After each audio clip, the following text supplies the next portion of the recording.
Hello. Yeah, working. Nice.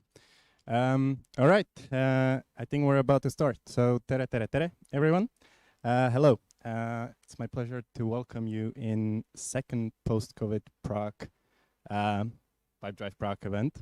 Post-COVID is probably not the best description at this point, but you know what I mean, right? Um, uh, for one of our speakers is from Pipedrive today, so I'll skip the description of what Pipedrive does. He has a slide or two about that, right? So skipping that for now, and let's get to some information about today. So this is the first ever remote-only event here in Prague that we do. And I'm saying it like it's a good thing, but let's be honest, we were forced to cancel the in-person event. We all know why. Or no, I shouldn't say that. Someone might be watching this in 10 years and be confused. So yeah, it's COVID restrictions. Google it if you don't know. Anyway, good thing is we managed to cancel all the catering, but not all of it. So Nikolay, our on-site speaker today, is gonna have some refreshments as well. This is a good message for any speakers in the future. Get in touch with us. We'll be happy to welcome you on the stage and we'll feed you as well. The plan for today, it's a super interesting topic. It's advanced microservices. So what is that? I wouldn't know. That's why I'm here to learn. But no, there are probably very little people that haven't heard about microservices by now. And some of us might be getting rid of monoliths in favor of microservices, but the keyword for today is the advanced, right? Many people use microservices and talk about using it, but very little people use it on a big scale. So we want to learn all the issues and learnings from that environment. The speakers today, we have two speakers. So first one is Nikolay, who will be up in a few seconds. And he's an architect from Uplifting. He'll open up the topic for us. And then we have a second speaker who is our own Vahid, who is platform engineering manager at Pipedrive, and he will close the event. Most of you know the drill. If you have any questions, open up Slido, ask a question there. Don't worry about the code. It will be displayed throughout the night, so you'll not miss that. Remember to upvote any questions that you like, just so we kind of get to them as soon as possible. But I think we should have enough time today for any questions, or a lot of questions at least. I think this is it. Let's get to the interesting part of the evening, and that's Nikolay. So Nikolay, I would like to invite you to the stage, and he's here with the talk, "Do Generals Problem." And oh yeah, and the fun fact. Nice. Fun fact about Nikolay is, I once almost killed English Queen. So I'd like him to explain, please. Good luck. Okay. Yeah, good luck, Dave. Good luck indeed. Well, in case you didn't know, all the major news and media portals have prepared postmortems for all celebrities that can pass out in any given moment. And you know why? Because of the SEO. If they're gonna post it first, they're gonna be indexed on Google much higher, so they will be the first who are gonna bring the news. Well, and our drafts have leaked. One of them was English Queen, so not so lucky me. And anyway, yes, my name is Nick, and today I would like to present something on topic of microservices, in particular, a bit more high-level concept that relates to all distributed systems, and it's called two general problem. So a bit about me. I'm actually coding and geeking about IT, and I know since I remember myself. But officially, I'm in business for the last 10 years, and usually 7 of them I spent in a role of either a lead developer or a solution architect. I was working across many industries, starting from media up to gaming, and I'm specializing in both backend and front-end development, a bit of DevOps, and also get my hands on a hybrid mobile development. But right now, as is, I'm usually working on a solution architecture. Bit about uplifting. We are a European software house. I think we are 7 years on the market. We have two major offices. One is here and the second one in London, UK. And in our 7 years of work, we, I think, developed more than 200 apps and was working with 50 plus clients. What is interesting about us, we are a TL organization. If someone wants to know what is about, feel free to ask me or just click the link. But we really rely on a self-management concepts in our organization structure. So today's topic, well, there are going to be two parts of it, and we'll try to smoothly merge them with each other. One is about like theory, what is actually two generals problem and what is conceptually have to do with the distributed systems, and then how it's going to transition into microservices. And I will try to demonstrate a few like practical approaches how we can actually fix it and use it in our day-to-day practice. So two generals, what they have to do with the microservices. Well, let's define the problem. Well, let me tell you a story about two generals who was planning an attack on a castle, but the issue is they need to coordinate their attack. They all need to attack in the same time. So if they both gonna attack the castle, they're gonna win. If one gonna hesitate, they're gonna lose. Well, and let's say if both gonna hesitate, the enemy army will come and just, well, destroy them. Both armies and both generals on some like distance between each other, let's say, and between them there is enemy army. So they can exchange messages between each other and say, hey, let's attack on a certain date. But the issue is enemy can capture these messages. Messages may not even arrive. So, and here is the same problem, like the first one. Like, if you will think about it, if the first general will send a message to the second one, there is two things that could happen. The first message will not reach him at all, and a second, the response from the second general will not reach him at all. But from the perspective of one general, you actually don't know. You have no idea. It's just the same for you. And I will just quickly jump back to the more practical example. So, and this really reminds us like how microservices work can have. Like, let's say we have a reservation service and we have a search service. And every time we make a reservation, search reservation service needs to inform search service that, hey, this was booked, this property was booked, don't show it anymore. And there's a problem. The first problem of the all distributed system that communicates over network. You kind of cannot have exactly once message delivery, and you actually even cannot have idea what happened. Like, didn't message this reach, or did not reach at all? And it actually gives you, for example, you can send that the property was reserved for the search service, but you get no response at all. But you have no idea if the message was received, or you just didn't get a response.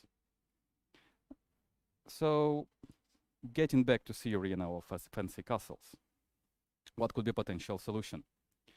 Well, let's say the first general will always attack and will just send stream of messages, let's attack, let's attack, let's attack, let's attack. So, but there could be also a situation that he will go and none of the messages, the second general will receive none of the messages, he will not came to the battle, and well, we lose the war. Okay. But let's try another potential solution. Let's say General 1 will only attack if he's going to get a confirmation from the second one. Okay, so he sends a lot of messages and waits for the confirmation. But now if you will think about it, the second general is in the same position as in the previous example was the first. So it's pretty much impossible to agree with a finite amount of messages between each other when we have to attack.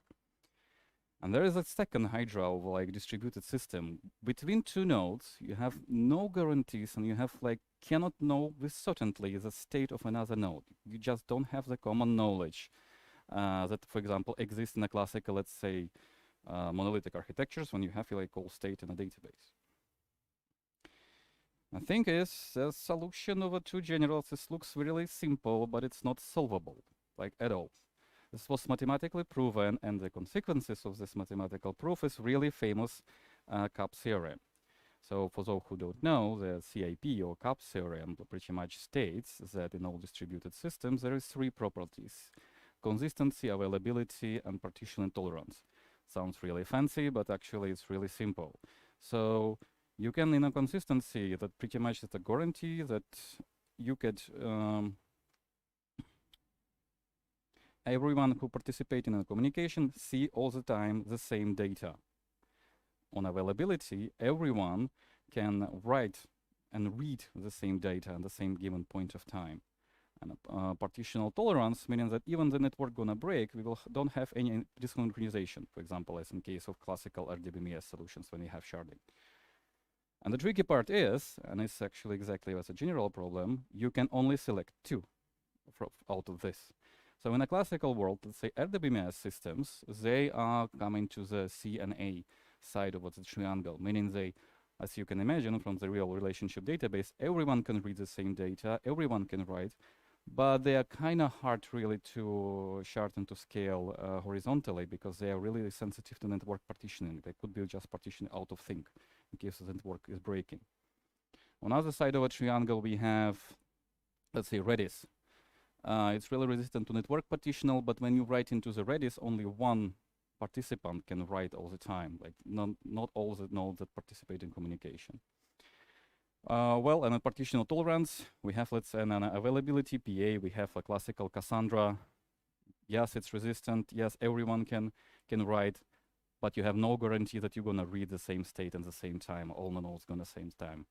So that's pretty much like the theoretical part. The interesting part is actually two general problems is a subset of so-called Byzantinian generals problem. It's when there is many generals instead of just two. And one of the major breakthrough was that we kind of found a solution to the Byzantines problem for one particular case, and that's how actually blockchains was created. The solution is called proof of work. Yeah, there is also a proof of stake, but, well, if someone into the blockchains, feel free to check. Okay, so that was all science. That was like all theory and has nothing to do with reality. And we all engineers in lunch shops are working, reservation systems are working, booking is working. So what is a practical approach to entangle this problem? Well, there is pretty much two, but you need to change your problem. Like the solution when you want to have it all does not exist.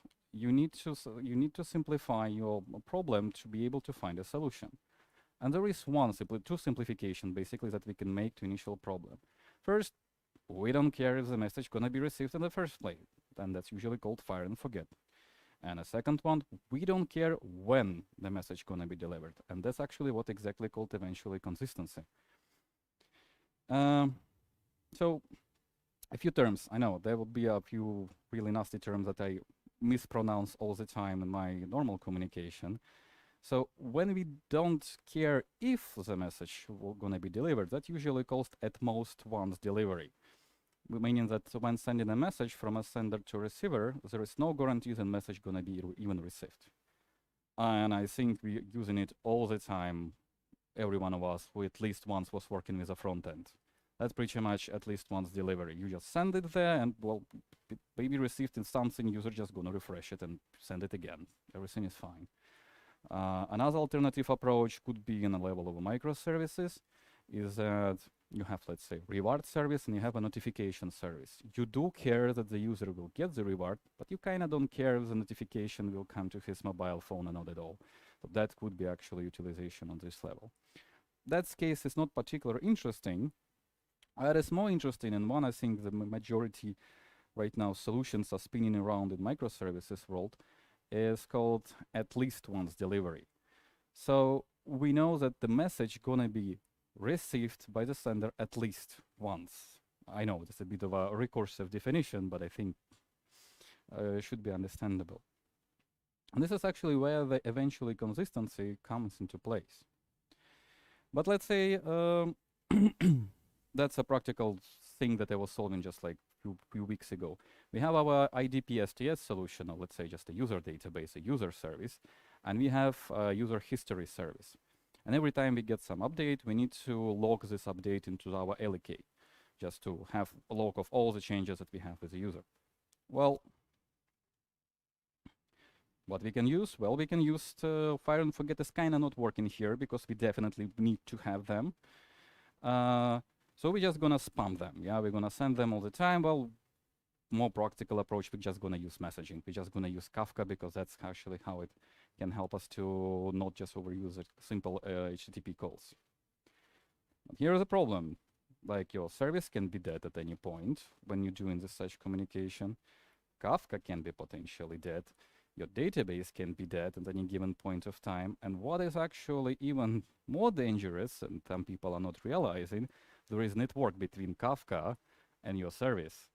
And this is actually getting us back to the two generals problem, because you need to make guarantees that your message will gonna be received. So let's think about it. So we need, let's say we need to make a changes to the user and send and publish a message about it. So what we should do? Should we like write the change to the database and then publish the message? But then we have a worry that, for example, I don't know, database was broken, something just like we write the change, but something happened with event, and we just did not publish it, or vice versa. Should we like publish the event and then put it into the database? But then we have a problem that the database can be down, or just a simple comment could be rejected to the database. Well, actually, neither. We shouldn't do neither. And my favorite, there is a lot of like solutions how could be this problem can be solved, but my favorite I think is called transactional outbox, and it's kind of simple. So you have and I think probably use the printer. So you can begin the transaction, you're updating the user, but then you have a special table in your database called outbox. It's like messages I need to send. So, and it just contains like exactly representation of a message that you want to put in a Kafka. So in one particular comment, in one transaction, you write into the database the user and you write in the intent to send the message. And then there is some kind of event publisher. Could be as simple as a cron job that constantly reads through the messages that you need to publish, check them and smash them into the Kafka. That will pretty much guarantee you the at least once delivery. It's always gonna be delivered. Even if your message gonna be broken, if your database gonna broken, even if Kafka gonna go down, but the message will reach destination eventually. Okay, fine and dandy, but there is one more complications around it. Let's say we have a payment service, and as soon as the user pays, we need to create an order. And I think you can feel like where could be the issue here. So let's apply the same logic. We will put outboxing, so every time user pays, we right now have a guarantee that it's gonna reach an order service. And for example, if there's some, let's say this property is out of stock or it's already was reserved, we just gonna cancel the payment. Now, eventually, we don't know the moment when they all get synchronized, but eventually they will, because we just send in the messages all the time. But again, there is a hydra that we need to take care about. Since we was telling that it is at least once delivery, that means that our messages can be repeated. We can send again and again and again, and the message could fail. That's why it's called at least once delivery. So what you can potentially end up with by implementing only one part of this solution is the fact that for your payment, you will have multiple orders, which is kind of, well, bad for business.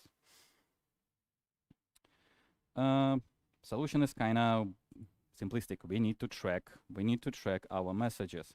There is actually two. Either our services needs to be idempotent, meaning they react the same way for any particular REST API calls, but that's not always possible.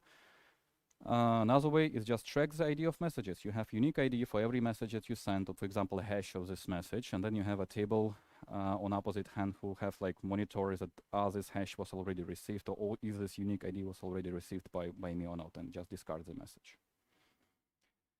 And if you will take closely, that actually is starting to remind you a saga pattern of how they coordinate between each other. But well, let's put it for another side, for another time. Summary. I think that this is actually my favorite tweets about microservices. There is only two hard problem in distributed system. Exactly once delivery, guaranteed order of messages, and exactly once delivery. So, summary. We need to make peace that exactly once delivery on a network level just simply does not exist. Distributed system has no way of having a common knowledge database. And what we need to do, as usually with life, we just need to accept the uncertainty of the communicational channel and just don't try to eliminate it. It's just there. It was how it was designed. So the only thing we can do is to mitigate the risks to the acceptable degree. Again, there is no silver bullet. For any particular business case, there is like no universal solutions that would be perfect for given situation. Consider every circumstances, as was shown in example, like as a separate business case, and weigh the risk that you need to apply to the given particular situation. Well, that's all from me.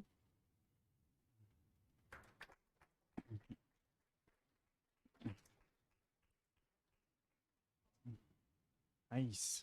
We join you here, so it's going to be a bit cozy, but no, it's fine. Thank you very much, Nikolay. I came here to learn, and that's what happened right there. Can we get Slido up so we can go for questions? Actually, I'll leave you here. Hopefully there will be none.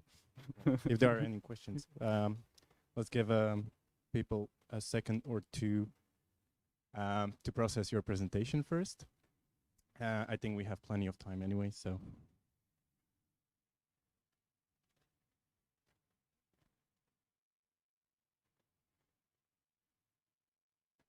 All right, we have some first ones already, and Jakub is super quick. All right, so let's start with the first one, I guess. So what kind of calls cannot be made in the bot end? Well, usually this is a call that we call in CRUD, we create. If we need to create something like a new order in database, new payment or something that usually is not really idempotent operation by design, you need to filter through them. Yep. Makes sense. All right. Can you please elaborate on the teal organization topic? How do you implement it, and what do you like about it? I think this is actually not the best question to me. I think it's the best question to our founder, Vratislav Kalenda. But in a sense, just like let's say there is a different styles of collaboration between in an organization, starting let's say from the red one, so-called. It's usually how the army is built. Strictly hierarchical organization. The teal organization is usually more reliant on a small teams that builds on a self-management and interacts with each other on a distributed manner. Kind of reminds microservices actually. Yeah, we have those tribes, and it's pretty similar idea. So third questions right there from Martin. So do you have any example from your real work where you had to consider the type of trade-offs which you talked about at least once, at most once? Yeah, for sure. Like I was showing an example again, as was in a slide. If you, the benefit of at most ones that it's really cheap to implement. You just fire the request and you forget about it by definition. So if you don't care about if the message gonna be received, like let's say, you don't care if your user gonna get notification. You just need him be rewarded. But that's the case. If you need just have only the insurance that message gonna send, but you don't kind of care about duplicity, for example, if you just have a log of something, and you can rely, let's say, on Elastic that it's able to filter out any duplicities, you don't need to implement the second part. Well, or you can have the full cycle as with the payments and with the order systems. So I hope I answered. All right. Yaroslav is asking, can you make create independent with UID?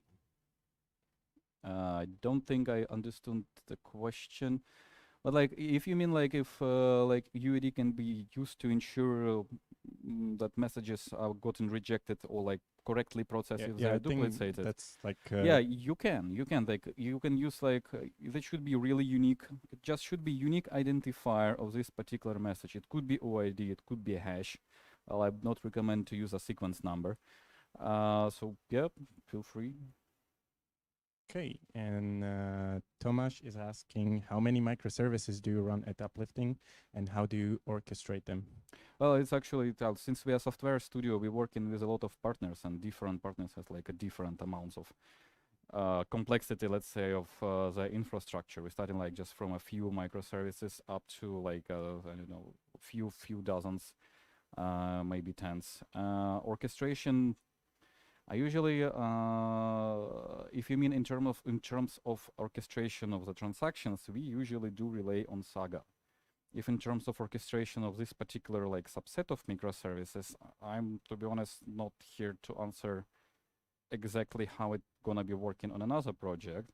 But on mine, we usually use a service mesh for coordinating, and that's just architectural decision for this particular case, how they should communicate with each other.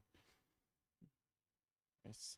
Okay, and Martin, I'm guessing second question from Martin. Mm-hmm. So how do you handle a rollback so you can keep the data consistent across the services? Well, that's a good question. That's actually where the saga goes. That's actually where I've stopped, because actually my examples of the projects was almost to the point when we went with the saga, because saga has one additional step. It actually has this rollbacks. It has this property of atomicity, like, so either it's going to happen or it's going to be rolling back. And if you will read about the sagas, well, that's how they handle it. You need, but short answer, you need to implement them yourself, and to ensure that they're going to be reversible. Mm-hmm. And Yaroslav is asking, do you prefer monolith to microservices to smaller projects? On smaller projects, it's actually really dependent on what kind of projects do you do. But like, if you want something have fast, cheap, and don't die, then use monolith, please. If you want to struggle till the end of your life, please use microservices. But at least you will gonna be struggling like in a let's say steady pace. It's not gonna be having like a jumps, ups and downs. Yeah, that's a or use lambdas. perfect. Or use lambdas. Like that's a different way how to suffer. Perfect answer, I would say. And Jakub has another question. So how do you implement the outbox pattern in your services? Do you have any custom services to read the bin log, or you use some existing solution for that? Oh, that's also a really nice question. Actually, there is two approaches to the transactional outlook. One is actually implementing on application level, and a second one using some transactional log. So the problem with for my solution, we decided to go with application. So pretty much we implemented ourselves, because it's just a table and database that you need to coordinate and put the messages in correct time. But there is also a solution called dbzoom, let's say, kind of popular one, that attaches to the transactional log and just streams the messages directly to the Kafka, and it's actually also creates some kind of, let's say, outboxing table. There is two, like the first one problem is you need to implement it yourself. The second problem is that it's not always possible to attach service to the transactional log, especially if you're in a cloud environment. Usually cloud RDBMS has some kind of issues with that, and it's a bit more challenging that you have your own database. And a second, you have less control over format of the data. So typical example is we need to have the messages in a really strict format of how we need to publish them into Kafka, and not all the services enables you to do so. Cool. I think that was the last question. Too bad. You look like you could speak for another hour. But yeah, thank you very much again for the presentation. Thank you, guys. Can I take it? Yeah, you can take it. All right, and let's have a 5-minute short break, technical break to prepare the next presentation. And yeah, let's meet in 5.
All right, we're back.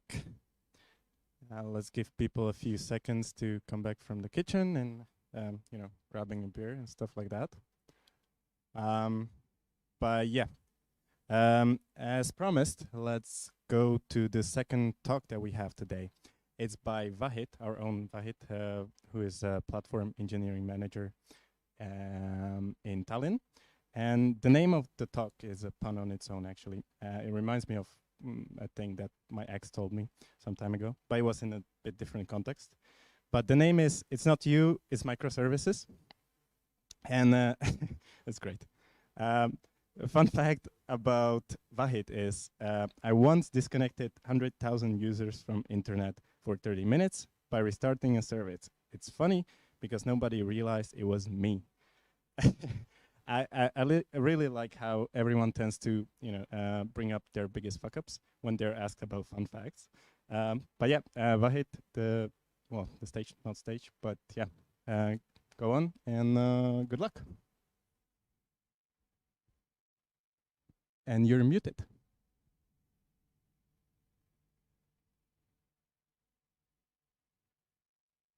Nice. Okay. All right, you can hear me, right? Yes.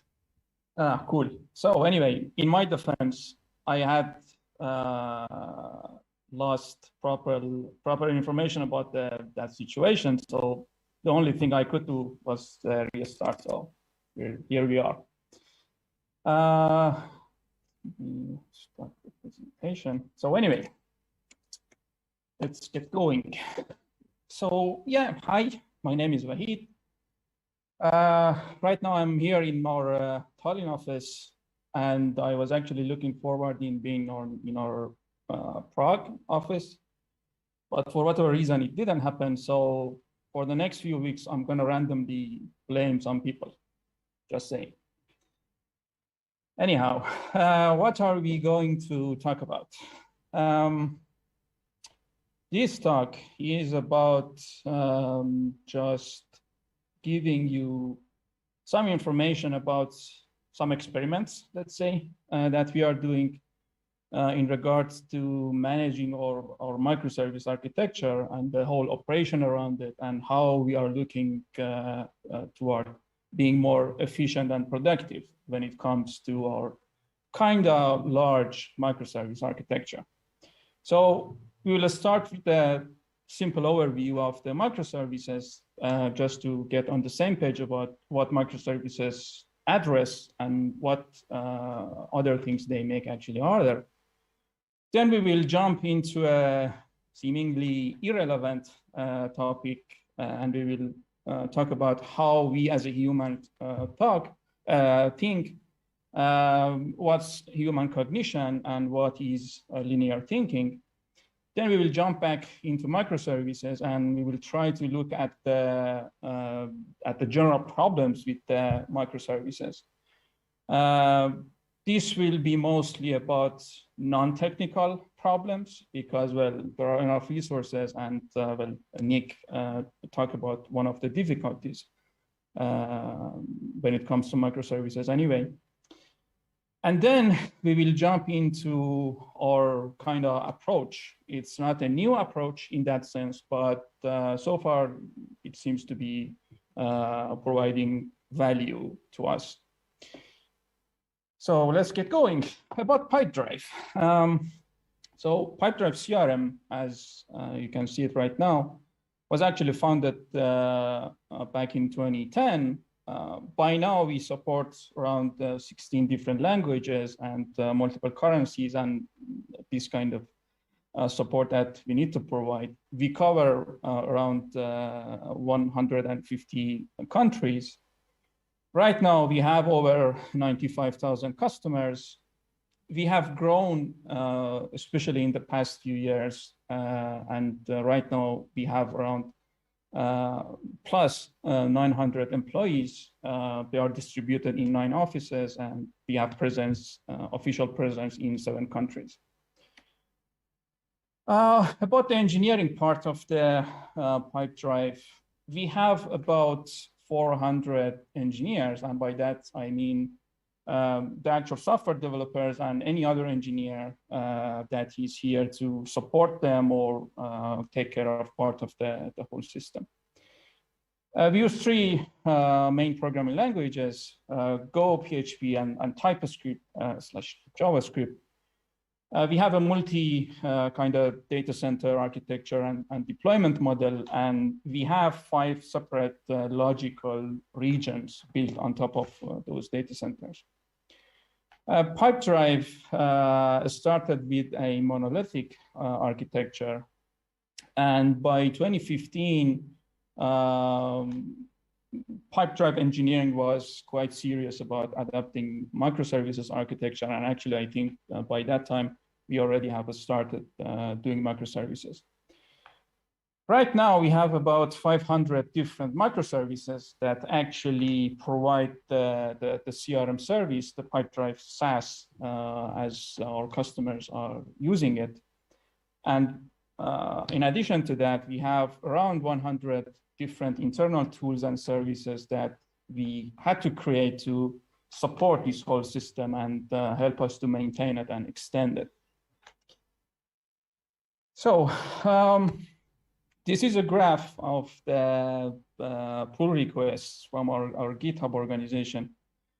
And as you can see, for the past year, we have gone through around 60,000 individual pull requests.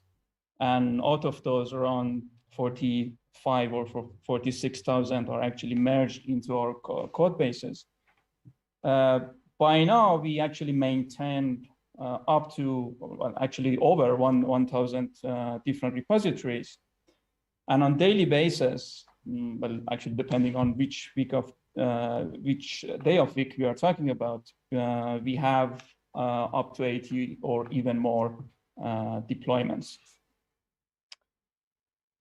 So what we are not going to talk about here is that we are not going to talk about another set of best practices about microservices. This is not an advocacy talk about whether you should adopt microservice or you should not do it. And this is, of course, in no way is a course in human cognition or psyche or even, I don't know, knowledge graphs or these kind of topics. So let's start with the microservices.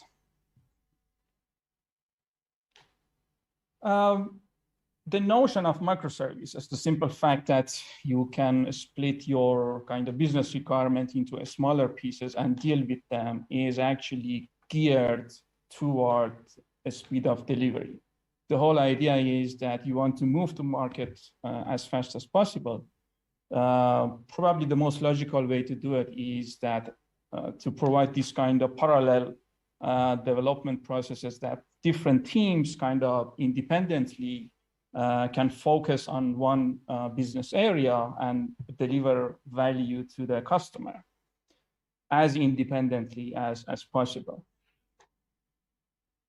The end result usually is that you have some kind of a small service with somehow manageable scope, which, well, again, are great for a speed of delivery, but they have their own kind of side effects and problems. Speaking about problems, well, microservices are distributed systems. And again, as we all saw in the Nick's talk, there are a lot of details about distributed systems, and it's quite easy to break a distributed system. There are a lot of stuff that you don't have control over, or you should not even assume that you have control over them. Another common problem is that where you draw that line about your business boundaries and the size of the services and the size of teams that need to deal with those services. Another usual and common problem with microservice architecture is how would you keep the data consistency across different domains? How would you share information in a way that you don't lose it and you just don't need to go back and repair something, basically. On the operational side, when there is a problem in the microservice architecture, Under many circumstances, it's actually pretty hard to diagnose them and debug them. There are many stories about such problems. Another issue is the whole security area, and how would you kind of guarantee a level of confidentiality, integrity, and privacy of your customer data when you have all these different microservices that may not conform to your standard security model. And kind of related to that also, we have the problem of quality management. When you have independent teams that they are supposed to make decisions on their own, they can come up with their own quality management practices, and they might not be aligned. And in the long run, you will have a hard time enforcing any kind of quality best practices or policies that you may need.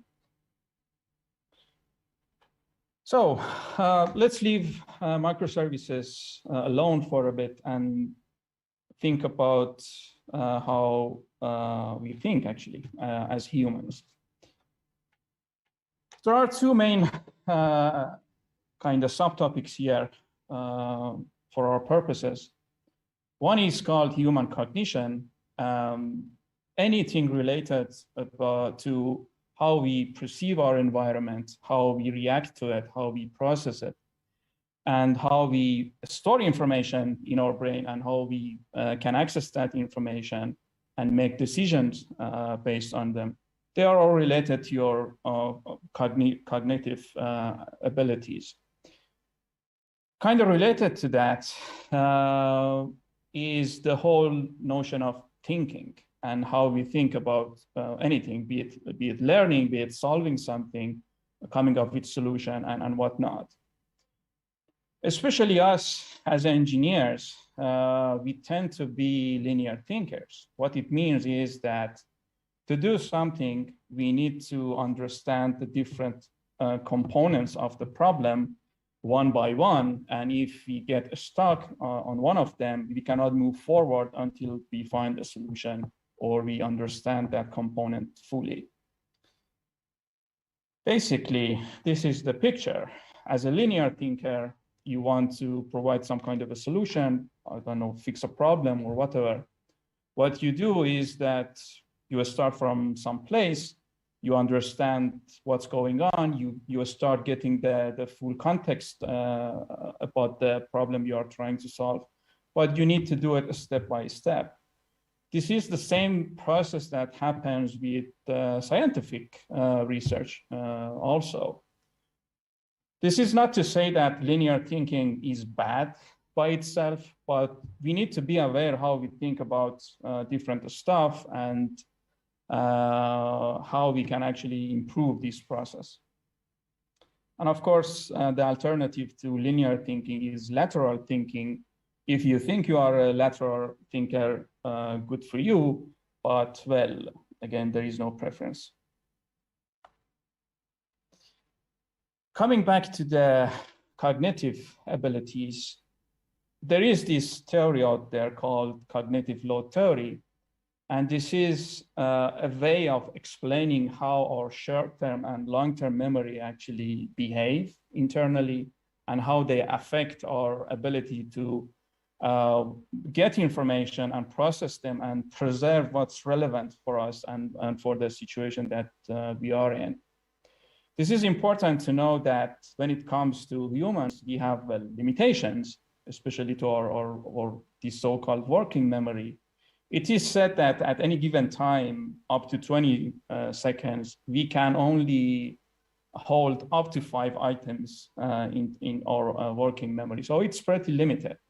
And if we manage to capture basically these items or whatever we are thinking about or we are processing, it will go in our long-term memory, and this is something that we can access later and we can use to solve problems, I don't know, create new solution and whatnot.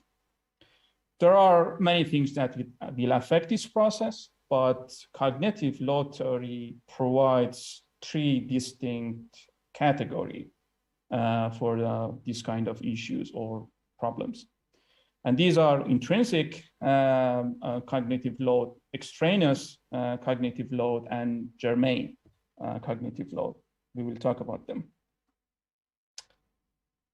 So intrinsic cognitive load is about that actual task that you want to do. If you need to use, I don't know, async await capabilities of whatever programming language you want to use, you are facing some intrinsic issues. You want to do a task, but you don't have enough knowledge about it, and there are some issues with it, and well, your productivity will be affected.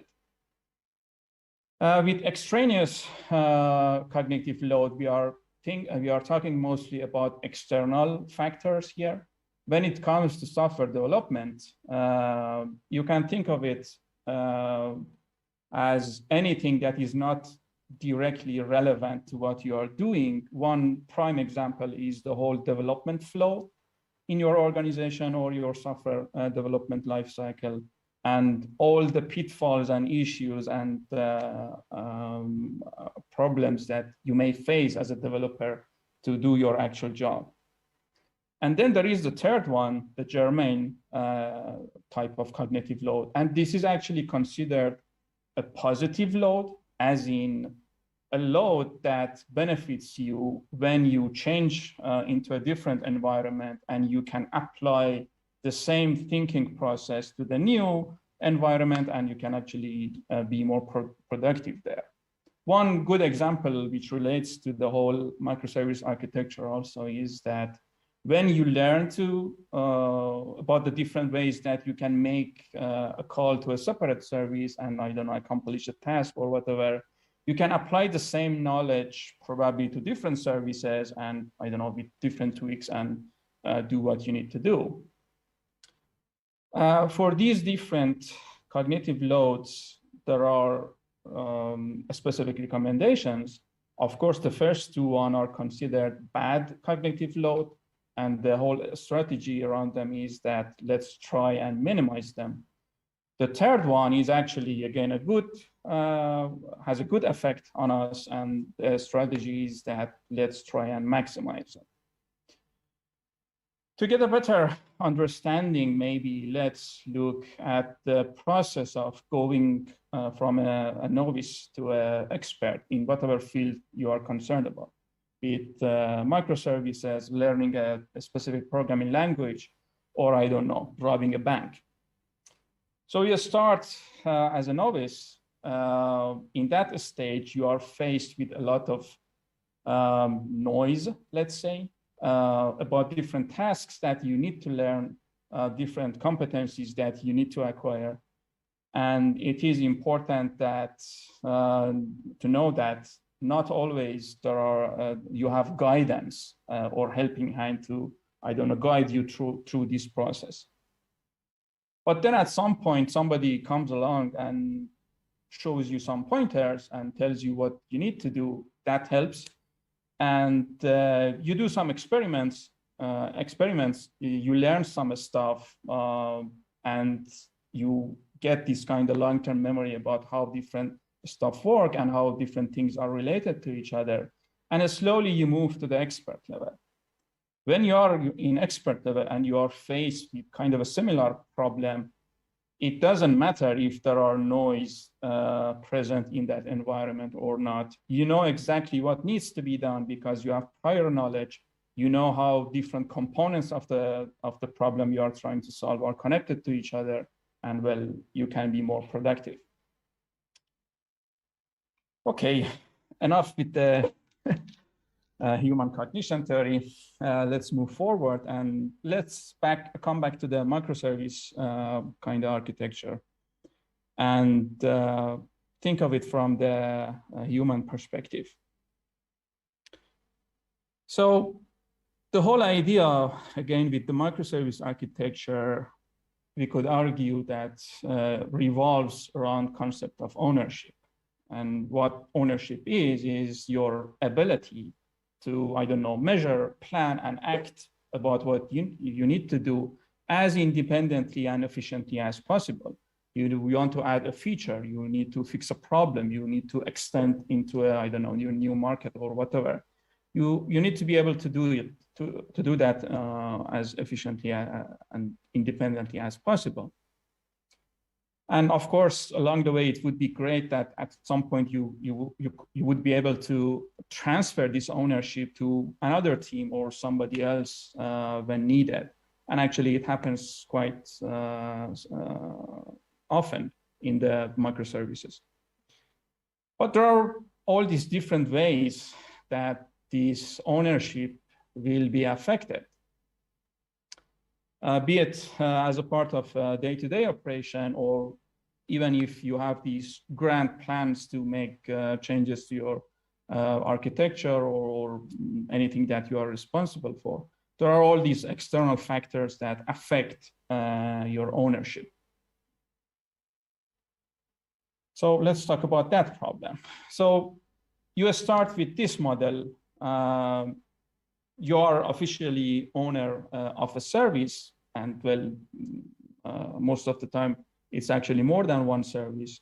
And you start your work, and well, the second week, somebody from infra comes in and says that, hey, good news, we have started adopting Kubernetes. Plus, we have installed a new database, and we have changed how you can connect to our Kafka clusters. Next day, our DevOps tooling engineer comes in and says that, hey, remember that adaptation of the Kubernetes? Now that we want to be more productive, and well, we have adapted Helm, and you need to change all the configurations for your service about how you deploy them to the live environment, and you need to do them the Helm way, basically. You survive that, but then your InfoSec engineer comes in and says that, hey, guess what? We had an issue. There is a new security policy in place, and there was a leak in some library, and you need to deal with it. Same story with your quality engineer, new test policies, or I don't know, unified way of doing functional tests or whatever. And then, of course, you have your platform engineer that comes in and says that, hey, there are new rules for your service to fit into the whole platform and be able to, I don't know, work with other services.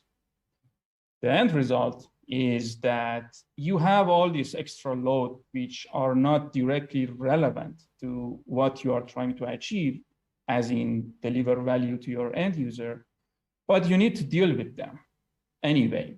And most of the time, these issues present them as extra things that you need to learn, be it Kubernetes, Helm, I don't know, new testing framework or whatever. And I don't know, there are new processes that you need to abide by, and they are not maybe sufficiently well thought, and there are some inefficiencies in them and whatever.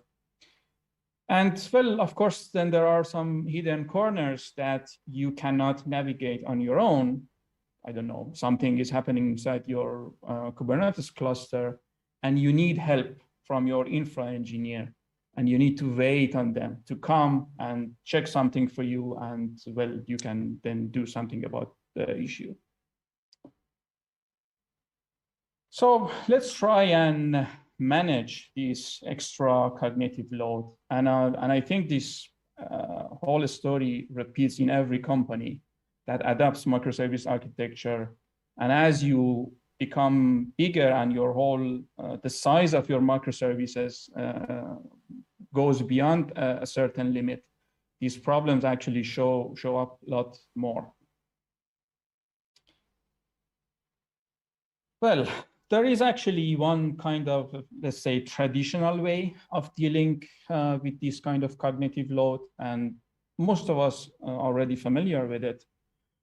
Sometimes we create these so-called platform services that capture some kind of provide some kind of a abstraction over some specific functionalities that are needed for your service.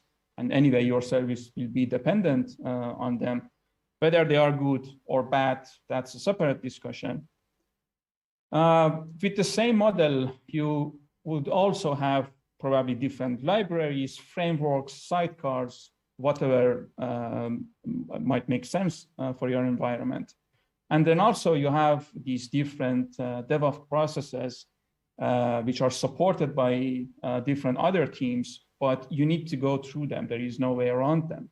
Many of them could be pretty complex, and actually many of them also are automated, or there is some kind of assistance provided anyway. All these complexities and let's say abstractions boil down most of the time to a specific APIs that many different people inside your engineering organization need to agree upon them. And if you end up designing them correctly and well, in an efficient way, they actually tend to have a positive impact on the cognitive load, because simply you will assume that you would know that you need to call this API to perform something, and you don't necessarily care what's behind that API.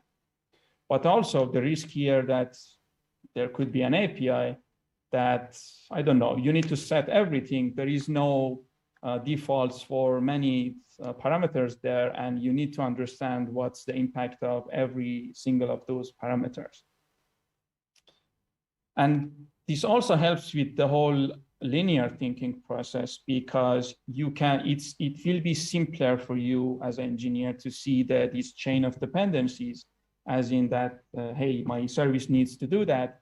There is this library, there is this API, and I can just start using it. And again, I don't care what's the complexities inside that library or service. And we do that in Pipedrive. Right now, we have up to and even more than 60 different libraries for different purposes. We have around 50 different kind of platform services that more or less all the other services need to communicate with them for different purposes. We have close to 5 different frameworks for backend, frontend, and we have one sidecar implementation also.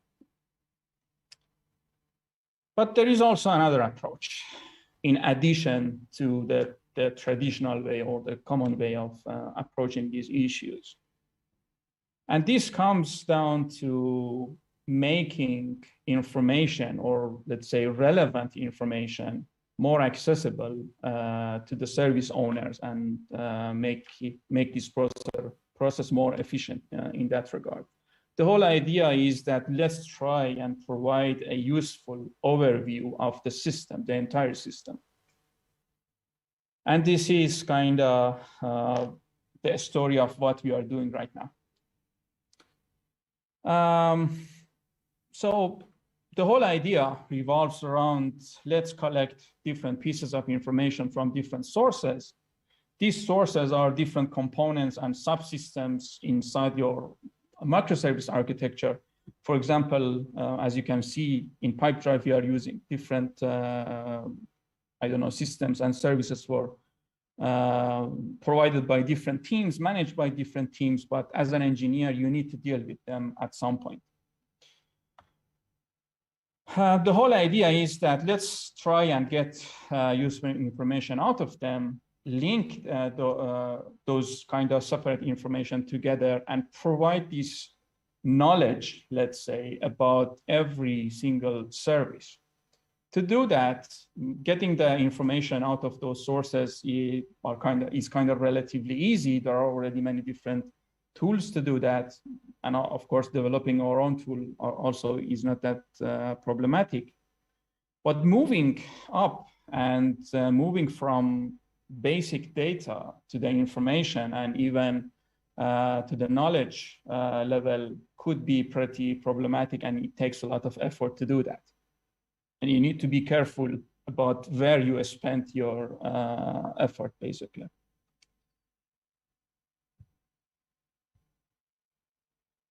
This is what we are doing, or we have been doing in Pipedrive for the past year. We have created a system that we refer to it as a SPOT. SPOT stands for single point of truth. I know, very original and imaginative name, but anyway, it reflects reality. What it does is that it has all these different agents for different sources, Using those agents, we extract specific information about each service, about different aspects of the service, and we build this kind of graph inside an actual graph database. And then we exploit this information for different purposes using a kind of a front end component called Service Manager. So there are two main use cases for this system. One is to try and optimize day-to-day operation. We will see what I mean by that. And also to support kind of bigger and more long-term decision processes, as in you want to change something pretty big in your architecture, you need to have all the relevant information about that decision as quickly as possible. This is a view into the service manager. What I'm doing right now is that I'm looking at a specific service. There are simple shortcuts to all the relevant components, but what's important here is that we are trying to provide a simple overview again over the state of a simple service for the service owners. What you are seeing here, for example, is the state of this specific service in our Kubernetes clusters. And another thing that we are doing with this system is that we provide this kind of filtering over all the services, but the conditions of these filtering are actually coming from different layers and different components. So you as a service owner, you are able to find specific services that are impacted by different conditions, let's say, from different layers.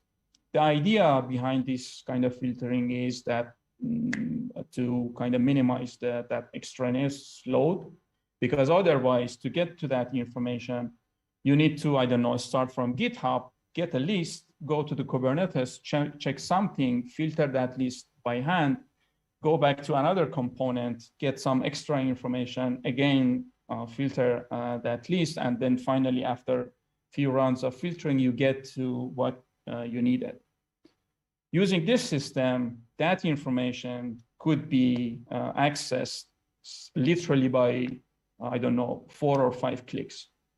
One good example is that, let's say, we want to find all the services that are consuming from a specific Kafka cluster, because we have separate Kafka clusters, and are also using a specific version of a, I don't know, Kafka library.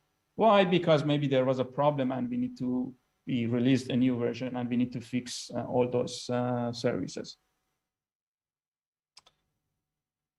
Coming back to the service view also, starting with this Kubernetes view, the idea with that is that, again, let's try to minimize the noise when I need to get some kind of visibility over what is happening to my service.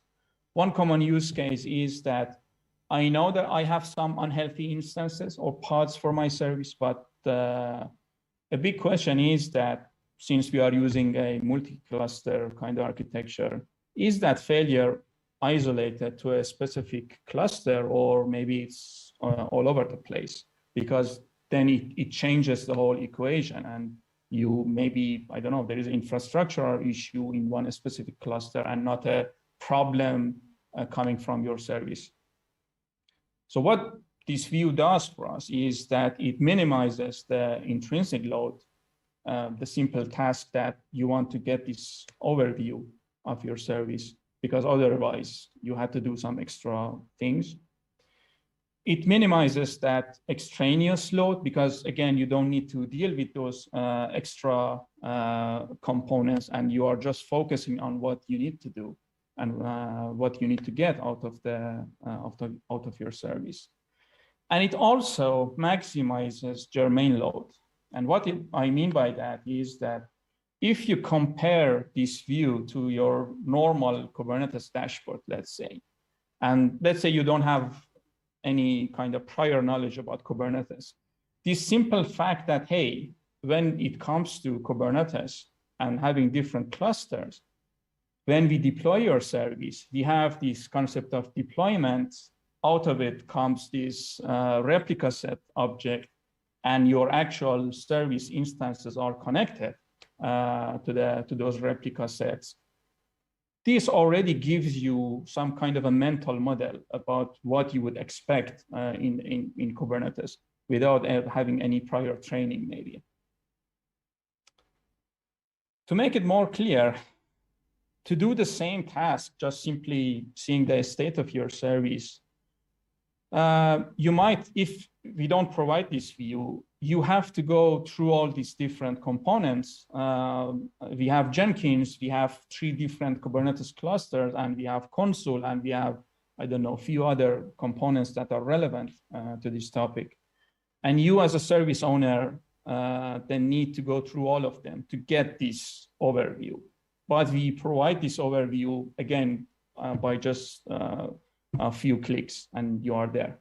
And you can make decisions, and if you need to, you can, I don't know, immediately restart a single pod, or restart the whole service, or, I don't know, scale up, scale down, or whatever you need to do. Another view that we provide with this service manager is these dependencies between services. Again, here, the idea is that by providing this kind of overview, you as a service owner, it doesn't matter if you are a new joiner or you have been with Pipedrive for the past 5 years, you will immediately see what other components are needed there and what's their state. And maybe you can see that right now they are actually impacting how your service is performing. If there is an issue in your service, maybe it's a side effect of another service down the chain of dependencies. Same story repeats here. We are minimizing intrinsic load because we are simplifying the task. We are minimizing those external noises because, again, you don't need to go through all the different components to get this overview. And of course, you don't need to go through all the different code bases of those services to get this overview, which would be a pretty huge task, actually. And of course, we are maximizing germane load because, again, we are giving you this mental model of how your service is connected to other services. So when you are actually going deeper into the actual code base, you already have some expectation that what you would see inside that service. On the same dependency graph, as I mentioned, we augment the graph with some status information about different services. One example is shown here. I don't know, my lead box service is dependent in another component called identity. And right now, that service seems to have some issue. So if my service is not behaving correctly, well, maybe that's the source of the problem. And since we are here, just let me mention that providing this overview is not meant to discourage you from, I don't know, checking logs or all the alerts or all the, I don't know, monitoring tools that you have. It's just about providing this overview of your service as quickly as possible with all the relevant and important information when needed.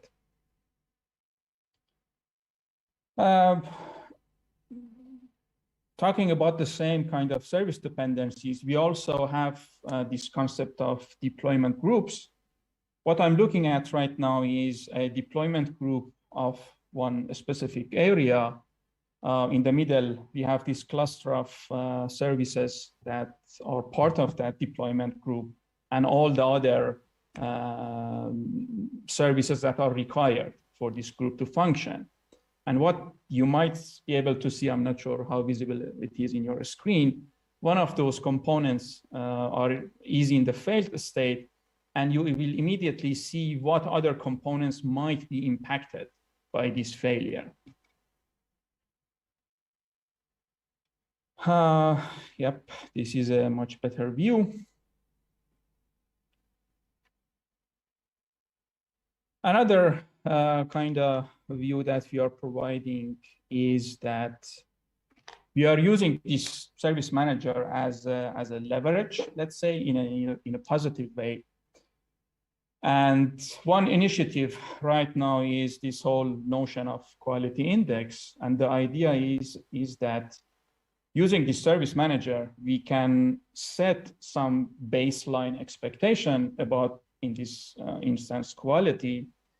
We can exactly define the different aspects of quality that we are after, and we can just visible the state of each service, and then give back control of this whole process to the service owners and let them decide how they want to approach this problem. And of course, they can have their own kind of customized quality management processes and initiatives. And that's it.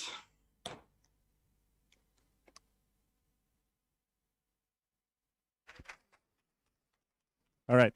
I'm not sure if you can hear it, but people are clapping here in the office. So good job, Vahid. I really like the nice touch with the lead box service in your slides, because Yes. that's Prague created, right? So thank you for making that famous. We have plenty of questions for you. So yeah, we can see that on the screen right now. And let's start from the top.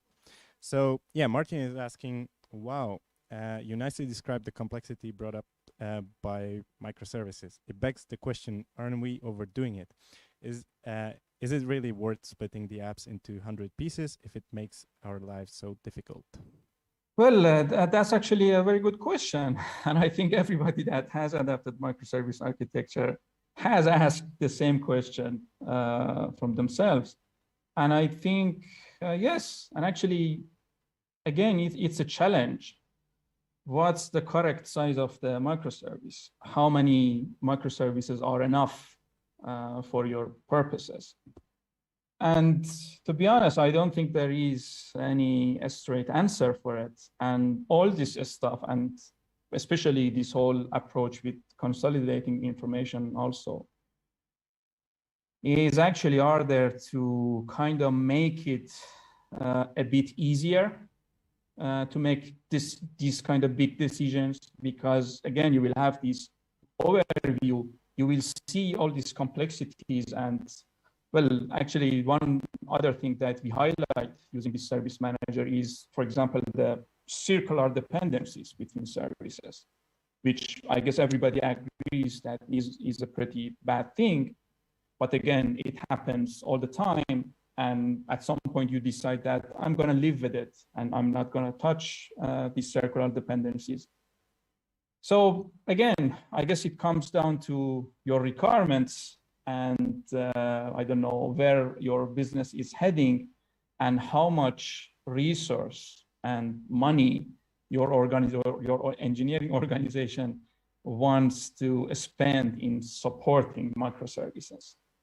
That's maybe the most major factor here, actually.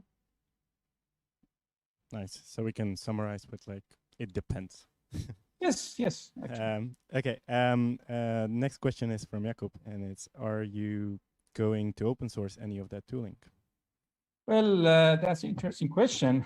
When we started this kind of building this tool, but I think by the kind of start of this year, we were thinking about going open source, but then the problem is that it is kind of tightly coupled into how we are doing microservices. So it's still possible to I don't know, move to an open source direction, but it takes an effort. But let's see. I'm personally open to it, and but let's see. Yeah, there is a reward of kind of people pitching in, but then you first need to do the investment, right? For people to be able to do that. All right, Honza is asking, do you have some examples of platform services you use? Yes. So actually, I encourage you to go over our Medium blogs. Many of these kind of so-called platform services are actually highlighted there. But one, for example, is that same identity service that I mentioned. Another one is our API gateway.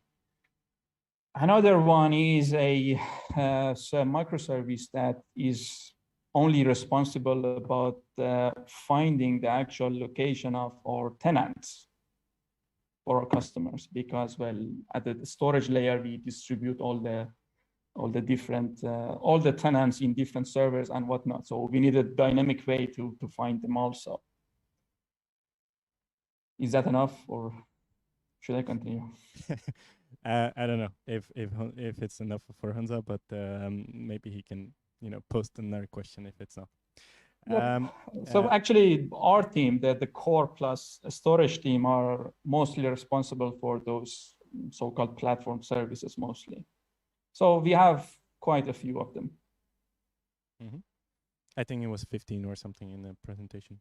I might be wrong about that number, but yeah, that kind of reflects the reality. It's not like someone's going to check, right? All right. Martin is asking, do you think it's easier for novice people to grasp microservices or monolith? Well, of course, up to a point, I think dealing with monolith applications probably will be easier, because at least you have your IDE. And most of the IDEs nowadays have pretty awesome, I don't know, helper plugins or whatever. And it's easy for you to see the big picture inside the same code base. So yeah, I'm leaning toward more this statement that it's easier to start with the monolith architecture. Mm-hmm. And another question from Honza, but if you new check people, it might be different, Honza. How do you make sure that all services at Pipedrive use all the libraries and platform services that you have? That's a good question. Yep. So in our kind of architecture or environment, if you want to create a new service, anyway, you are dependent on some basic functionalities.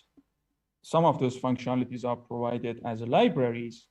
Some of them are provided as those platform services, basically. And there is no way around them. You are kind of dependent on them. But also, sometimes we want to enforce a specific minimum version of a specific library, let's say. And it has happened in Pipedrive, and I think it will happen in the future also. With, I think, our logger library, for example, we had this problem of, I don't know, being inefficient and kind of spamming our logging storage. And it was becoming problematic. So we kind of put this check in the deployment process that you won't be able to deploy any changes to the live environment if you are using an older version of our logger library. We have the same story with a few other libraries also. Mm-hmm. All right, let's go to the next one, which is from David. How do you find that you have too many microservices, and what do you do after?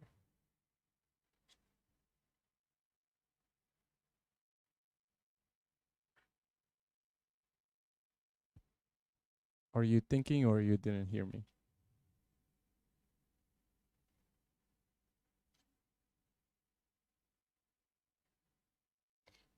Can you hear me? No.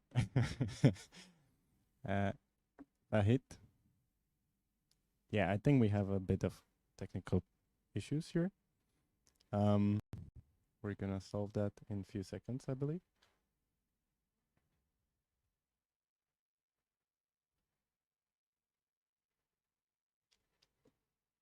Vahid, can you hear us?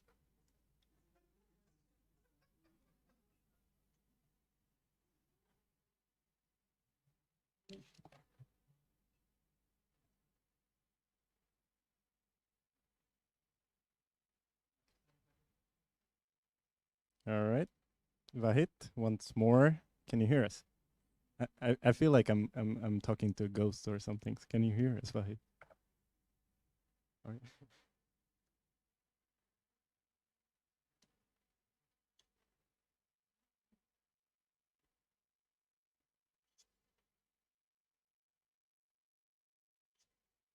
Okay. One last time, Vahid. Yeah, I think we're out. I guess we can answer those questions. I don't know, next time. Or So seems we have a problem. Microphone. oh yeah. Okay, I'm gonna go through the questions on my own. The next question is from David. There we go. How do you find that you have too many microservices and what to do after?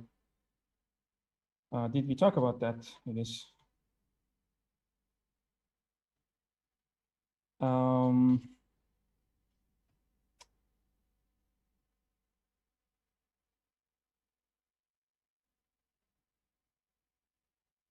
Okay.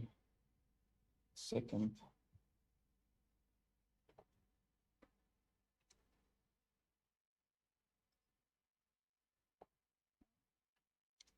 Okay, I think this is something that we cannot solve too quickly. So all the rest of the questions is probably something that we cannot go through today. Yeah, okay. Sorry for the confusion. So the question is, how do you find that you have too many microservices and what to do after? Well, again, at some point, you will realize that you don't want to spend any extra resources and effort into maintaining what you have with your microservices, and your policy shifts from that mindset that, hey, it's easy to create microservices, go ahead and do it as much as you want, and it shifts to, hey, enough is enough. You have to go back and, I don't know, optimize your microservices, merge them, adapt some new models like, I don't know, serverless, which could make things a bit easier in some sense. So again, the whole issue with the microservices is that the resources and the, I don't know, the money that you will spend in your engineering organization will move from one area to another, from just, hey, quickly ship out or I don't know, create new microservices, to, hey, we are spending a lot of energy and money in maintaining just those microservices. I hope that answered it.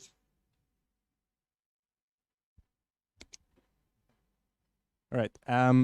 Nice. So as you know, we're having a bit of technical problems here, but okay, I guess we are done with the questions. I think we can end it on that. We thank to Vahid very much. He probably can't hear us, but it was awesome presentation. And yeah, for the next time, I'll prepare some jokes or something, to fill up the space. So yeah, we're approaching the end of the evening. Some important information is probably this video. I'll probably edit it, but it's going to be available on the YouTube channel, which is called Pipedrive Talks, I believe, and as well as any previous events that are there already. As Vahid mentioned once already, check out the Pipedrive engineering blog. Super cool. So many nice articles there as well.